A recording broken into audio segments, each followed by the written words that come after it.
E aí galera, beleza? Tudo bem? Só alegria? Eu sou o professor Chico, professor de História, e hoje nós vamos trabalhar renascimento comercial e urbano. O que é isso, Chico? Em que momento nós estamos? Nós estamos falando do período chamado de Baixa Idade Média, os últimos séculos da Idade Média, momento em que aquelas características da Europa feudal começam a cair, começam a deixar de ser predominantes e as cidades, a vida urbana e o comércio, que é uma característica predominantemente urbana, começa a rolar com mais intensidade ali no contexto europeu. Ou seja, o sistema feudal está caindo e o sistema de comércio e de vida urbana, o próprio capitalismo, podemos dizer, um pré-capitalismo pelo menos, está começando a ascender, certo? Então, renascimento comercial e urbano. Vamos dar uma olhadinha como é que isso aconteceu? Bom, primeira coisa, eu quero que você lembre da nossa aula sobre cruzadas. Você lembra que antes do começo das cruzadas, ou no contexto das cruzadas, a Europa tinha passado por um momento de grande crescimento demográfico, um momento de aumento inclusive da produção de alimentos, da produção agrícola, e na sequência tivemos as cruzadas, que possibilitaram muitos contatos comerciais entre Ocidente e Oriente. Pois, o fato é que esses contatos comerciais, né, essas mercadorias levadas e trazidas, principalmente a partir da ocorrência das cruzadas, isso estimulou bastante o comércio na Europa. Então, quando a gente fala de renascimento comercial, por que renascimento comercial? Porque durante a época feudal, o comércio era praticamente inexistente. O comércio monetário, utilização de moeda, era praticamente inexistente na Europa Ocidental. Só que agora, né, nesse novo momento, aqui na Baixa Idade Média, aqui nos séculos finais da Idade Média, esse aumento da produção que aconteceu, as próprias cruzadas que aconteceram, vão favorecer um aquecimento do comércio. Então o comércio está renascendo. Chico, e por que renascendo e não apenas nascendo? Se a gente lembrar do contexto anterior, antes da Idade Média, lá no Império Romano Ocidental, o comércio era algo ativo, era algo frequente, que ficou então, digamos, meio que abandonado ou em stand-by, pelo menos, durante o auge feudal, mas agora começa a voltar com força. Então nós vamos ter um comércio muito forte nesse contexto aqui, com dois destaques. Aqui na região da Itália, na Península Itálica, e também aqui na região norte da Europa. Inclusive vão surgir rotas comerciais ligando a Península Itálica aqui, ligando as cidades aqui do Mediterrâneo ao norte da Europa. Rotas tanto por terra quanto rotas marítimas também. Ou seja, começa a se aquecer um comércio dentro do continente europeu. Agora, acompanha com o Chico. Essas rotas comerciais, sejam elas terrestres ou sejam marítimas, que vão fazendo com que o comércio se acentue, elas também vão possibilitando, ao longo dos anos, claro que não é nada de uma hora para outra, mas elas vão possibilitando a organização, o surgimento de feiras. Feiras, locais onde os indivíduos que têm alguma mercadoria a negociar estão ali, presentes, esperando, né, uma pessoa interessada no seu produto, uma pessoa que tem algum produto que lhe interesse também. Ou seja, começam a se proliferar as feiras aqui no contexto medieval. Ainda é a Idade Média, mas é a parte final da Idade Média, como a gente já comentou. E em algumas destas feiras, nos locais onde essas feiras vão se organizar, nós vamos ter o surgimento, a organização de cidades. Ou seja, se o título da nossa aula é Renascimento Comercial e Urbano, vamos perceber que as coisas estão conectadas. O comércio está ressurgindo e o comércio é uma atividade majoritariamente urbana. E o surgimento ou esse ressurgimento do comércio, com a organização destes comerciantes que vão fazer estas feiras, isso vai possibilitar a formação de cidades. Então aí nós temos o chamado renascimento comercial e urbano. Beleza?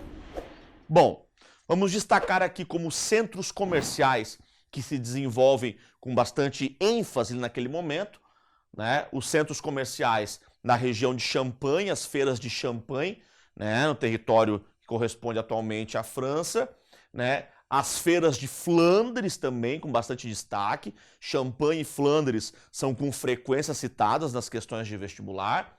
Então, Flandres na região dos Países Baixos. Bom, galera, estes comerciantes, então, podemos dizer que eles são os grandes elementos responsáveis pelo ressurgimento das cidades, né? Pelo florescer destas cidades medievais. Esses comerciantes, eles vão organizar ligas, associações entre eles. Essas ligas comerciais, também chamadas de hansas. E essas ligas comerciais vão ser muitas vezes as responsáveis pela fundação, pela organização de cidades.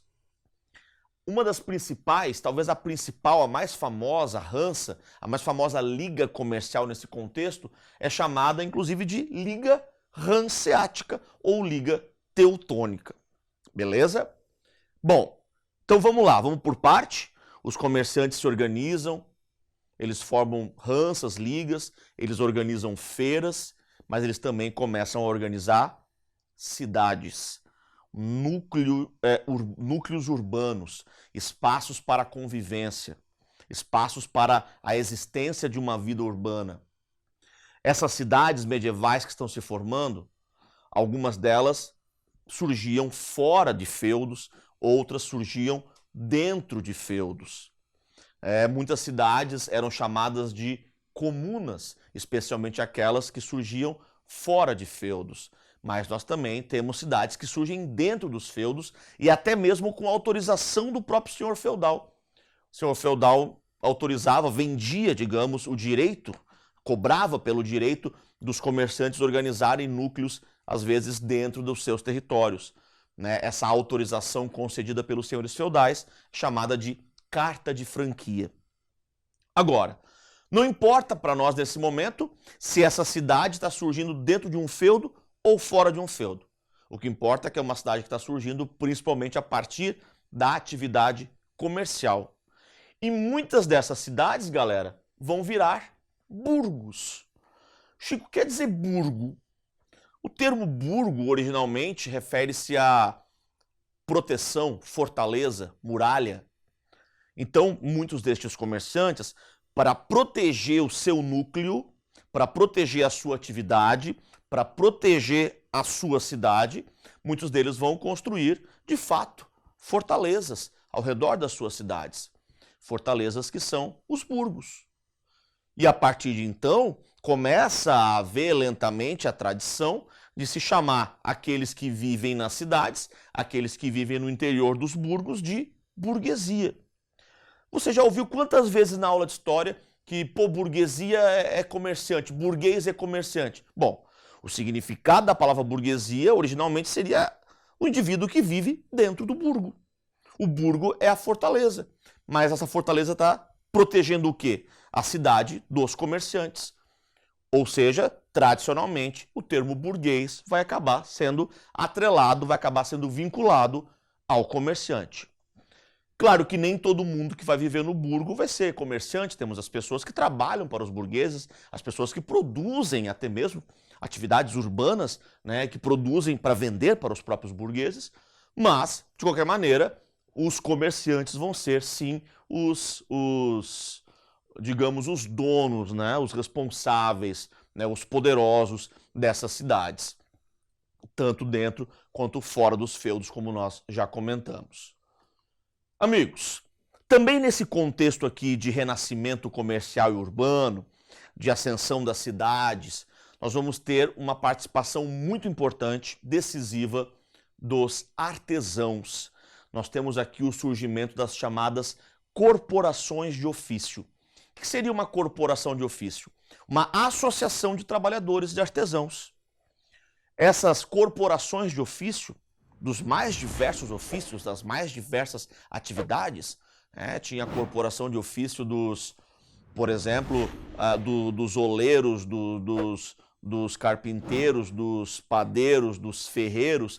Essas associações de artesãos são as corporações de ofício, que funcionam, em geral, dentro das cidades. Elas são organizadas de forma extremamente hierárquica, né? Onde nós temos o chefe e as pessoas que estão abaixo na hierarquia, né? O chefe artesão é o chamado mestre, abaixo dele temos os jornaleiros e ainda abaixo os aprendizes. Então a ideia é a seguinte: se eu quero ser um artesão de uma certa área, produzir um certo produto, eu tenho que fazer parte de uma corporação de ofício. Eu tenho que começar como um aprendiz, depois virar um jornaleiro, quem sabe um dia serei um mestre artesão. A ideia era evitar a concorrência entre os próprios artesãos. Por isso, a corporação de tal ofício produz estes produtos. O preço cobrado é basicamente o mesmo. Existe até uma certa padronização na qualidade daquilo que é produzido pela corporação, certo? Bom, existe a ideia muito forte aqui nas corporações de ofício do princípio da não concorrência. Ou seja, um artesão não pode concorrer com o outro. Nós estamos aqui numa irmandade. Então prega-se a ideia, e a Igreja Católica defende essa ideia também, prega-se a ideia do preço justo, de que o artesão ele tem que cobrar pelo produto que ele produziu, ele tem que cobrar o preço justo. O preço justo equivaleria basicamente ao preço de custo e mais o mínimo necessário para sobreviver. Então isso evitava a concorrência, gerava uma certa padronização de preços, né, dos produtos artesanais. Mas não só padronização de preços, mas padronização também dos produtos que estão sendo feitos, né, das técnicas de produção, do resultado final. Então há um certo controle das técnicas de produção, da qualidade e, como o Chico já disse, do preço.